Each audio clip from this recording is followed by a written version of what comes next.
பல்லவனோட அம்மா வந்து பல்லவனை பார்க்கறதுக்கு வந்துடுறாங்க. விச் மீன்ஸ் அவங்க வீட்டில் வந்து இது மாதிரி கடன் பிரச்சனை. ஸோ அவங்க ஹஸ்பண்ட் வந்து நீ உன் வேலை செய்கிற இடத்துக்கு எங்கேயாச்சும் போய் தங்கிடு அப்படின்னு சொல்கிறாங்கல்ல. அந்த நேரத்தில் வந்து நிலாவும் சோழரும் வந்து நடேசன் ஃபோட்டோவை காட்டுறாங்க, பல்லவன் ஃபோட்டோவை காட்டுறாங்க. ஸோ அதனால் இவங்க வீட்டுக்கு கூட்டின்னு வந்துடுறாங்க போல். இவங்களும் ஓகே வந்துடுறாங்க. ஆனால் அங்கே என்னன்னு பார்த்தீங்கன்னா பல்லவன் அவங்க அம்மாவை பார்த்தோன்னே சந்தோஷமாயிடுறான். ஆனால் நடேசன் வந்து ரொம்ப கோவப்படுறாரு, ரொம்ப ரொம்ப கோவப்படுறாரு. ஸோ அந்த கோவத்தில் கண்டிப்பாக நியாயம் இருக்க தான் செய்யும். எனக்கு என்னென்னா அவருக்கு இப்படி கோவப்படுறதால பல்லவன் வந்து நடேசனோட பையன் கிடையாதோ அப்படின்ற ஒரு தாட் வந்து வருது.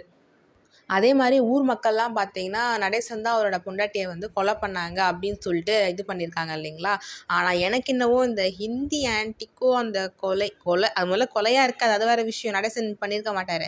ஸோ அவங்க இறப்புக்கும் இந்த ஆன்ட்டிக்கும் ஏதோ சம்மந்தம் இருக்குமோன்ற ஒரு டவுட்டும் வந்து வருது. ஏன்னா ஏன் இப்படி அவர் கோவப்பட்டாருன்னே எனக்கு தெரில. சரி, ஓகே, பார்ப்போம். ட்ரூத் வந்து தெரிய வரும் சீக்கிரம். ஏன்னா இப்போ தான் அவங்க வந்து வீட்டுக்கு வந்திருக்காங்க இல்லைங்களா. ஸோ இதுக்கப்புறம் பார்க்கலாம் என்ன நடக்குதுன்னு. உங்கள் கருத்துக்களை கமெண்ட் செக்ஷனில் ஷேர் பண்ணுங்கள்.